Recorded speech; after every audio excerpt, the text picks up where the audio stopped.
Hey guys, this is Chris from Northern Scales Reptiles. For those of you who don't know who we are a small reptile hobby shop from Marquette, Michigan.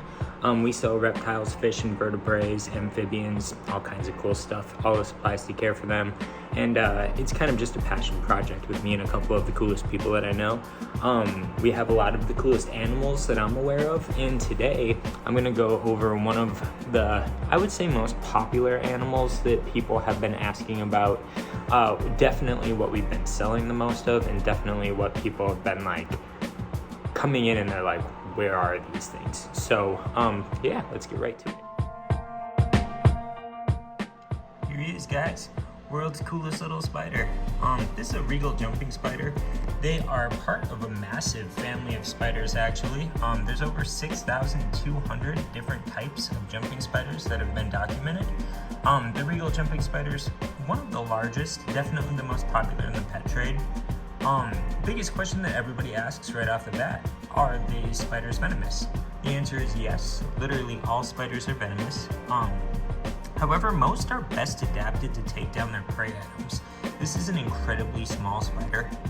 You can see that honestly its body size is less than an inch. Real tiny, and I would say that this one's almost fully grown, like not gonna get a lot bigger. So their venom is perfect for taking down crickets, mealworms, small roaches, and things like that. These spiders are kind of known for doing really cute little, almost like animated acts. They dance around a little bit, they jump. And they're adorable. They've got massive, super cute eyes, and you know, all around, just some of the coolest pets that we could possibly offer, and really easy to care for. Fun fact about them, just to kind of get this out of the way right off the bat, the way that they jump is actually by using something called hemolymph pressure, and that is, these spiders actually have the ability to force all of their blood flow straight down into their legs. And that straightens their legs out and makes them basically propel straight into whatever direction that they're interested in going in. They can jump up to 50 times the length of their body, which is just immense. That's a massive distance if you were to think about how far it would be if like we were able to do that. Really fun fact too, they're able to kind of choose how they're gonna land. And the way that they do that is by letting out a web right when they basically pounce, let's just say. And that web they actually use to kind of guide and help stop them where they want to like end up, which is really cool. It's something I actually didn't know about until I started looking into what I was going to offer in this video. These spiders are super, super curious. They're actually out a lot more during the day, which makes them slightly more diurnal. Obviously most spiders, including these, are still mostly nocturnal, but I would say that these ones are more active than a majority of the other kinds that we care for. Their vision is also fantastic compared to most spiders, and they're kind of known for having really big eyes. Most of that is just because they've got sets of eyes, and the sets of eyes are actually very large, and they use their vision to be able to stalk out prey. And then when they find the prey, they'll actually go up to it and pounce on it and actually grab it, which is why they jump in the first place, is to catch prey and to get away from things that might be, you know, looking at them like their food. Fun fact about the way that they hunt, unlike some spiders that will lay webs and then the webs will help them kind of source out what their food is, these spiders do not lay webs in order to catch food. They only make webs to basically make little places where they can hide from rain, get some security, and like stay safe. But they won't use a web to actually catch food.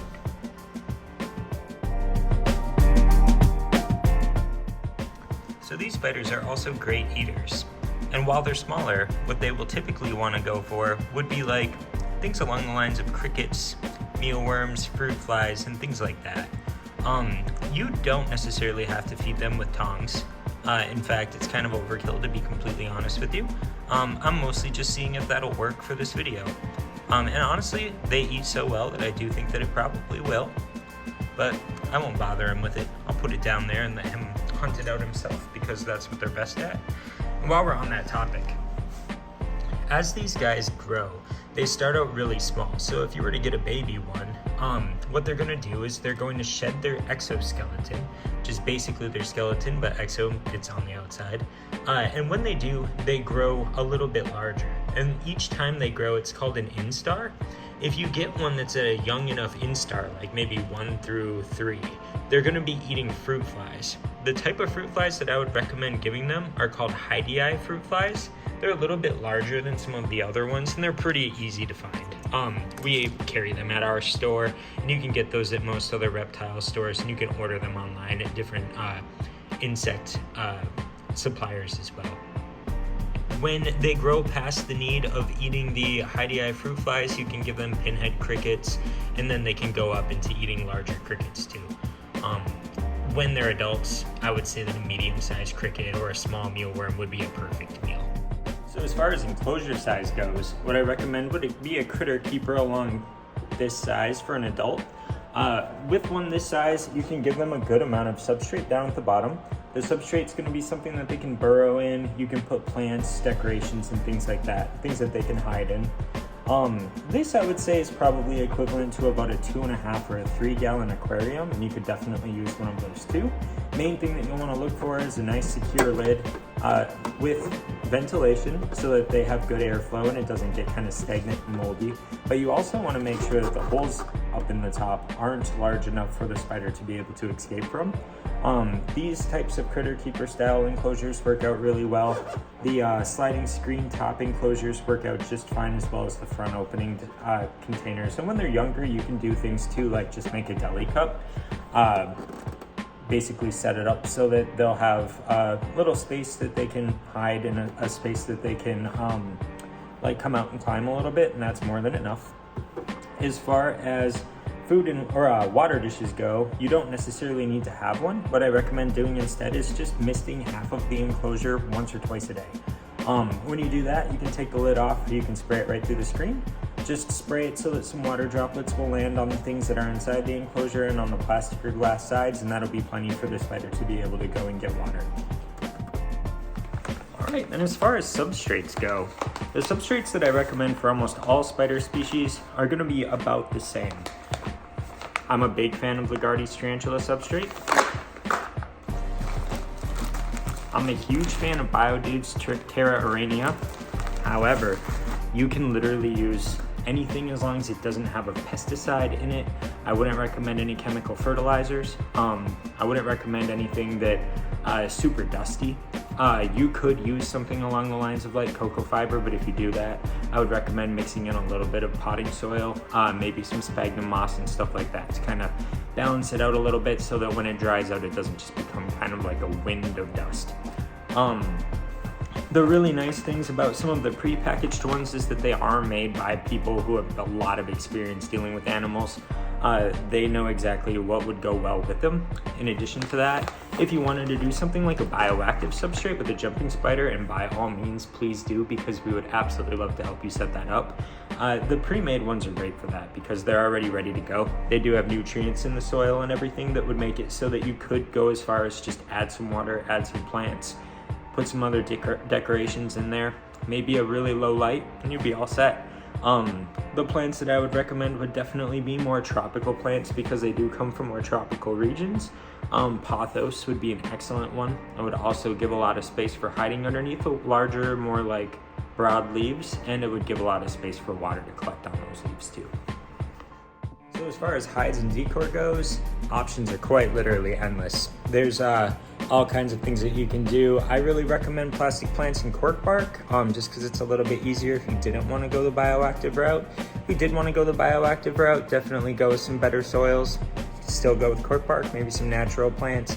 And my all-time favorite for these, just because it's adorable, is little coconut hides. They work really well, and it's super funny because when you put the food in, they'll actually kind of like stomp out of the little door and they'll be like, what's in here? And then they'll go and chase it down. So strongly recommend grabbing one of those too. And the last bit, when it comes to handling a jumping spider, when I'm handling any spider, I try to sit close to the ground. My main reason for that is spiders don't particularly want to be handled. A lot of things are threats to them. And what I'll do is I'll let the spider decide to go on to me. then it doesn't necessarily feel as if it's being like chased down or anything along those lines. These are fairly curious spiders, so they usually will decide that they're going to come out and kind of see what's going on. When that happens, basically you want to be their ground. You want to be the thing that they can really comfortably kind of come out to and like stand on.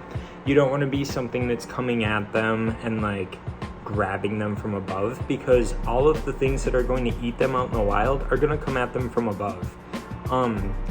The potential for these guys to think is there, but most of what they're going to be thinking about is what they've learned through evolutionary history, and that is things that are going to eat them are going to come at them from above. They're going to come at them very quickly, and they're going to come at them with the intent to kind of grab them and chew them up.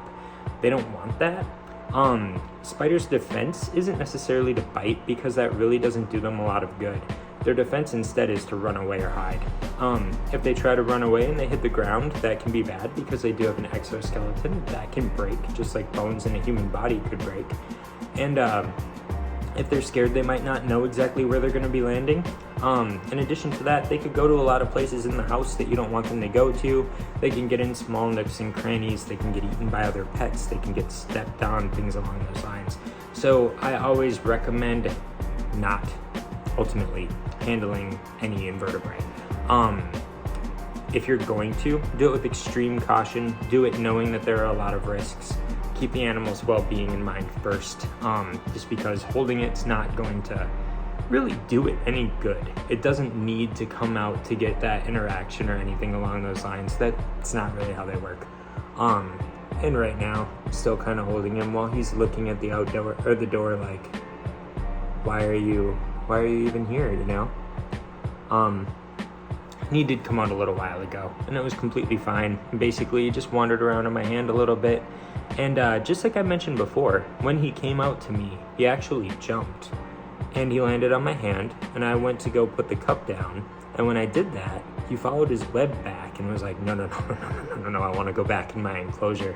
And that's the reason why I'm not pulling him out right now to show you guys. To be totally honest with you, I am not a massive fan of handling tarantulas just on an emotional level. He doesn't seem to be a massive fan of being handled by humans on an emotional level, and I feel like I've given you enough information in the video already to know exactly what you're looking at, and I'm not going to put him through that if he doesn't want to go through it. It's not worth it to me, and I won't lie to you. Spiders are not my favorite thing to handle anyway. So yeah, I hope you enjoyed the video, and I hope you learned something about jumping spiders. They're fantastic. They're adorable. They make great pets. They have a lot of possibilities when it comes to what kind of enclosures you're gonna do. They're fairly affordable too, especially for like long-term care. No extra heat, anything like that needed. Room temperature is completely fine. Setup can be pretty simple, and you can usually get that, set it up, and leave it set up like that for a long time. Cleaning the enclosure can be as simple as just some Q-tips and some warm water, and basically spot cleaning it as needed, replacing small amounts of substrate if you were to need to, but to be totally honest with you, I don't think that you would. And in a bioactive enclosure, you wouldn't have to at all. There'd be no cleaning necessary at any point. And yeah, all around, they're great pets. So I hope that you learned something here. I hope that you liked it. Hope this wasn't too long and drawn out and awkward. I know for me, I learned a little bit while looking into it, and I really enjoyed it. So have a good